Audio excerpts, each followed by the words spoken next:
Hi guys, so the first stretch that I'm going to show you today is a DC style stretch. So it's from Dante Trudel's dog cat training. So this isn't anything that I've invented myself, so always credit where credit's due. This is one of Dante's stretches. The idea is after training the chest that we're then going to, first of all, basically occlude the muscle by putting it under a stretch, which then allows for increased blood flow once we take the stretch off. And the second aspect is that we take the stretch, we take the muscle through a longer range of motion. So from an injury prevention perspective, these I find are useful. Now, there may be literature to suggest something different, but I'm just speaking anecdotally here that when I stay on top of my DC stretches, I pick up less pec fiber injuries. So with that in mind, I couldn't really care less what literature tells me because they aren't as strong as me. They don't have as much muscle mass as me. So I'm just giving you the information on what I perceive to be my version of reality when it comes to the truth that DC stretches are a good injury prevention tool. So chest one first. I'm going to take the dumbbells and then I'll talk through what I'm doing. Okay, so these are the 35s. So I'm going to rock back into the bottom of a press position, but with my hands in neutral. And then I'm just going to slowly let the dumbbells force my chest open and drive my elbows down. And then I'm going to try to extend my rib cage up. I'm going to hold this stretch for around about a minute.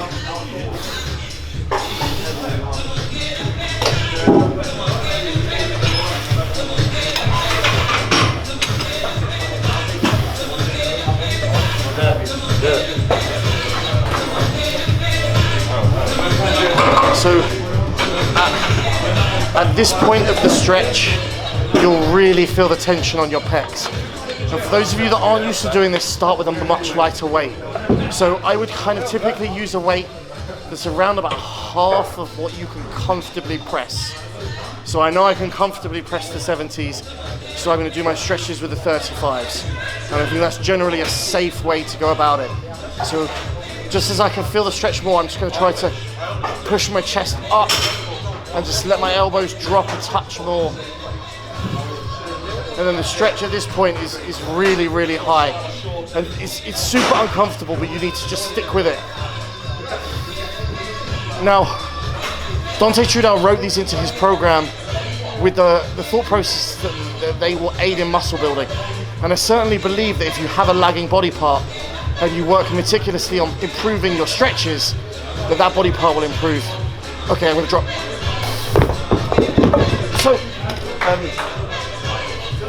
So that's the chest stretch, and what I'll do now is, because I've actually been doing my chest stretch on the fly machine, that's the first time in a while I've done it on the dumbbells, but the dumbbells is the most effective way in my opinion, just because you can really increase the load in a more accurate way.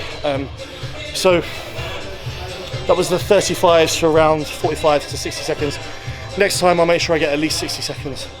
And then you can progress your stretches. I wouldn't really focus on progressing the load too much, but I would focus on progressing holding it up to like 90 seconds to 2 minutes. And then that's a really effective way to trigger a lot of hypertrophy. So Corinne's just going to drop into the bicep stretch for a DC style. So she's going to take an overhand grip on the Smith machine. She says that she likes to do an underhand grip, but that's actually the shoulder stretch for DC. So an overhand grip I think is probably the best. And now what she's going to do in this position is she's going to slowly lower down until she feels the stretch. And then once that tension is there, she's going to hold it until it feels pretty uncomfortable. And then at some point, usually about 15 to 20 seconds in, you feel it just start to loosen a little bit. And you feel like then you can probably take it through a bit more range. If that's not the case, don't do that. If it is the case, which it always is with me because I'm so tight, so that might be something that I can do because I am so tight, so I give a bit and then I can stretch a bit more. If you're already very supple like Corinne, she probably doesn't have much give again once she goes into the stretch. Just hold it where you feel it. So then, overdo it. Obviously you want to get into the stretch pretty close to finishing the exercise because then you have tons of blood in the biceps. So then the goal obviously here is twofold again, to take the biceps through a bigger range of motion and then to occlude the muscle. so we get even more blood flow once we finish the stretch.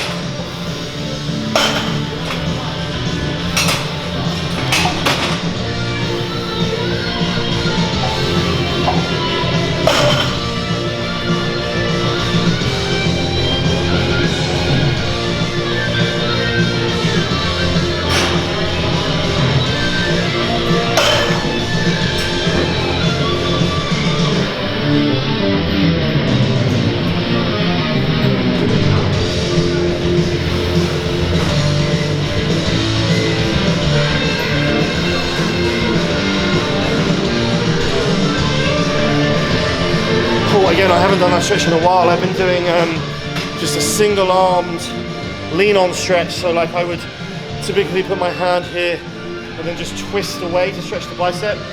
But that stretch is way more effective. So in actuality, the stretching that I've been doing for the last few sessions hasn't been DC style stretching. It's just been more passive stretching and more of like a resisted stretch as opposed to an extreme stretch.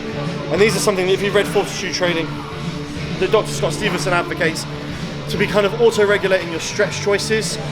So on days where you feel like you can get into that stretch, do it. And then on some days you might get into that stretch and you think, shit, that feels fucking terrible. And that actually really did feel pretty bad for the first 10 seconds there, but I stuck with it. And then by the end of the 40 seconds, it felt pretty good. So that's your bicep stretch, guys. Okay guys, so DC shoulder stretch. So this is after having done my rear delt work and my side delt work. So I'm going to take a single D handle. I'm going to use not very much weight. I'm going to take my grip. I'm going to step away, and then I need to watch how I do this. So I twist, and then I bring my hand around the back like this. Okay? And then this is called a handcuff stretch.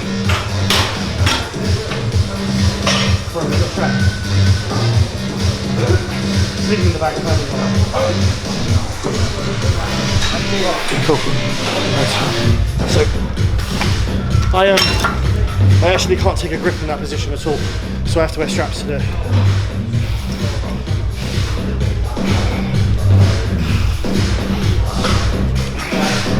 So just how you would usually strap into the bar.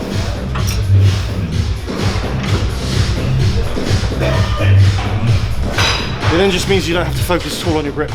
You just focus on the stretch.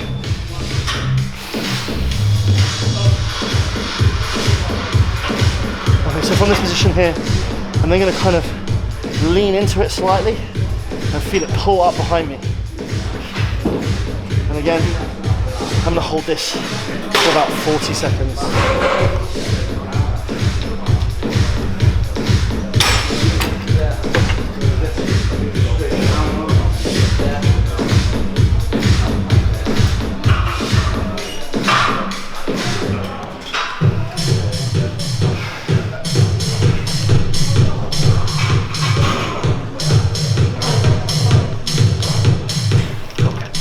And I'm going to change arm.